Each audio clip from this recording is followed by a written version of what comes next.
তাপমাত্রার পারদ 42 ডিগ্রি পেরোলেও থামেনি প্রচার। লোকসভা আবহে সূর্যের প্রখর তাপকে উপেক্ষা করে নির্বাচনী প্রচার সারছেন উত্তর কলকাতার বিজেপি প্রার্থী তাপস রায়। বিজেপির প্রার্থী তালিকা প্রকাশ হওয়ার পর থেকেই এক মুহূর্তও বসেননি তিনি। শুক্রবারও উত্তর কলকাতার বিভিন্ন জায়গায় প্রচার সারেন বিজেপি প্রার্থী তাপস রায়। প্রচার চলাকালীন শ্যামপুকুর এবং নারকেলডাঙ্গার অলিগলিতে সাধারণ মানুষের অভাব অভিযোগের কথাও শোনেন। প্রচার শেষে চা চক্রেও যোগ দিতে দেখা যায় তাকে। প্রচারে বেরিয়ে একাধিক ইস্যুতে সুর চড়ান তাপস রায়। রাজ্যপালের বিরুদ্ধে রাজ্য সরকার ষড়যন্ত্র করেছে ফাঁসানোর জন্য দাবি তাপসের। এটা নোংরা রাজনীতি সরকারের। এর আগেও ওই হিউম্যান রাইটসের চেয়ারম্যান ছিলেন, দেবতুল্য মানুষ। ওই হাইকোর্টের, আমি তাকে উকিল থেকে চিনি, আমি তার পেছনে দাঁড়িয়েওছি বহুবার এজলাসে। না, জাস্টিস অশোক গাঙ্গুলি তো হাইকোর্টের উকিল ছিলেন, তারপরে বিচারপতি, তারপরে সুপ্রিম কোর্টের বিচারপতি। তারও বিরুদ্ধে তাকে সরানোর জন্য এটা করেছিল দেবতুল্য লোক। তারপরে সেই মহিলাকে আর পাওয়া যাচ্ছে না।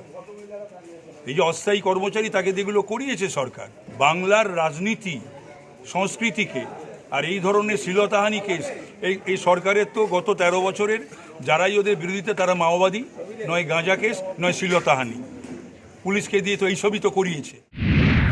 অন্যদিকে রাজ্যে যে একাধিক রাজনৈতিক খুন মারধরের ঘটনা ঘটছে এবং সেই বিষয়ে রাজ্য পুলিশের নিষ্ক্রিয়হীনতা, সমস্ত বিষয়ে তৃণমূলকে কটাক্ষ বিজেপি প্রার্থীর। ইন্দ্রাল যাদবের অবস্থা খুব ক্রিটিক্যাল। আমি এক্ষুনি কথা বললাম ওসি ফুলবাগানের সঙ্গে।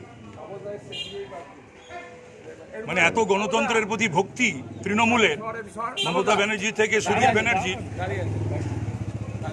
এত ভক্তি যে পিটতে হচ্ছে। কেন পিটতে হচ্ছে?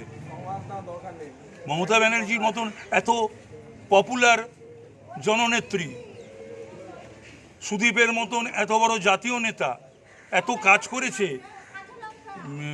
বাংলাতে, তাদের পতাকা ছিঁড়তে হয় কেন? পোস্টার ছিঁড়তে হয় কেন? হোর্ডিং খুলতে হয় কেন? বারবার পুলিশের সর্বস্তরে জানিও কোনো কিছু না। আমি বলছি, পুলিশ যদি এরপর বেশি দালালি করে তৃণমূলের, তাহলে পরে আমি নির্বাচনের পরে, আমি নিজে হাইকোর্ট বারের সিনিয়র মেম্বার, আমি এদের সকলকে পুলিশ ইলেকশনের কেসে আমি সকলকে জড়িয়ে টানবো। আমি কোনো ফেভার কারু কাছ থেকে চাই না। কিন্তু যদি তৃণমূলের হয়ে বেশি দালালি করে, তৃণমূলের মিসক্রিয়েন্টদের মতন, দুষ্কৃতীদের মতন বিহেভ করে পুলিশ, তাহলে পরে কিন্তু ভারতবর্ষের ল অফ দ্য ল্যান্ড অনুযায়ী তাদেরও ছাড় নেই। উত্তর কলকাতা লোকসভা কেন্দ্রে এবার মুখোমুখি তৃণমূলের সুদীপ বন্দ্যোপাধ্যায় এবং বিজেপির তাপস রায়।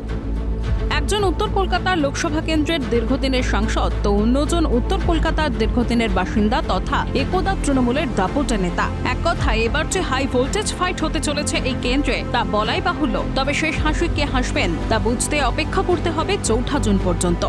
অভিজিৎ প্রামাণিকের রিপোর্ট, ক্যালকাটা নিউজ।